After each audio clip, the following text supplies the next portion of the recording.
Bonjour à tous, on commence cette revue de presse en France avec le choc de la 26e journée de Ligue 1 qui avait lieu hier soir entre le Paris Saint-Germain et l'AS Monaco. Quelques jours après son exploit face à Barcelone en Ligue des Champions, le club de la capitale est redescendu de son nuage en s'inclinant 2-0 à domicile. Une défaite qui fait la couverture de l'équipe ce matin qui estime que la Ligue 1 c'est autre chose. Le PSG a concédé sa 6e défaite de la saison en Ligue 1 face à des Monégasques supérieurs dans tous les compartiments du jeu. Complètement dépassés, les Parisiens n'ont pas su répondre aux défis tactiques proposés par les joueurs de la Principauté. Un revers qui va coûter cher à Paris, résume de son côté le Parisien, car les hommes de Pochettino vont devoir batailler pour conserver leur titre de champion. De son côté, Monaco Matin indique que l'ASM signe un coup royal à Paris et revient à 2 points de son adversaire du soir. Le PSG lui reste à 4 points du LOSC, vainqueur hier de Lorient 4-1. Comme le souligne la Voix des Sports, les Dogs sont toujours plus hauts. On file en Italie où là aussi il y avait un choc dans la course au titre. Hier après-midi, l'Inter a surclassé l'AC Milan 3-0 et a envoyé un signal fort à la Serie A. Un succès dans le derby qui permet aux Nerazzurri de prendre le large en tête du classement. Ce matin, la Gazzetta dello Sport se penche sur le super pouvoir de l'Inter et met en avant la prestation majuscule de Romelu Lukaku qui a cogné Zlatan Ibrahimovic avec un but et une passe décisive. Pour le Corriere dello Sport, c'est la fuite en avant pour le Scudetto.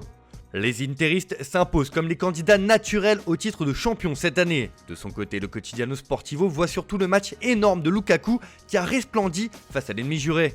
D'ailleurs, le show Lukaku traverse les frontières et s'affiche aussi en Belgique où la dernière heure a double attaquant comme le roi du calcio.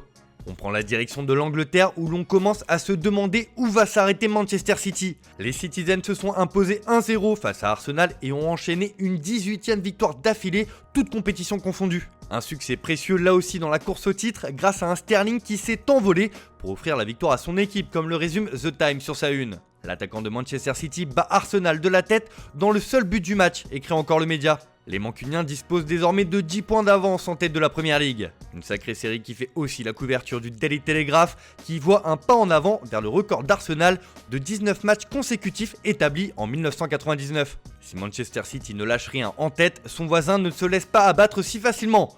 En effet, Manchester United suit le rythme effréné imposé par City en s'étant imposé face à Newcastle 3-1.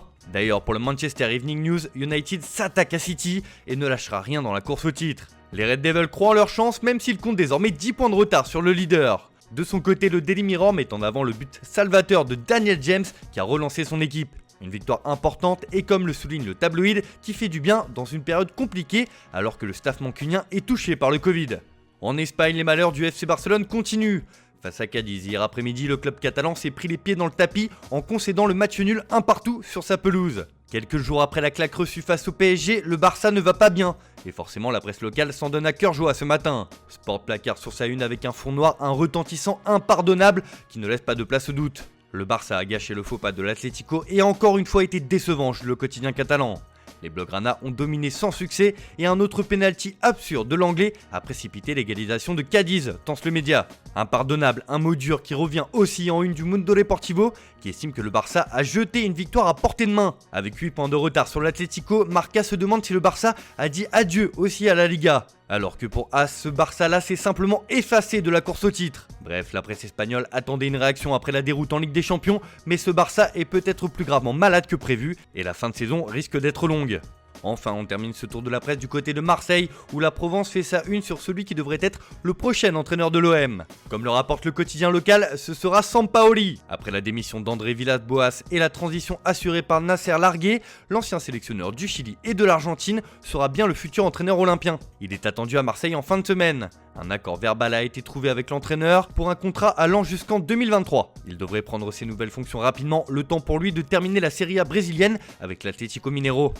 Voilà, c'est tout pour aujourd'hui, bonne journée à tous, on se retrouve dès demain pour une nouvelle vidéo sur Foot Mercato.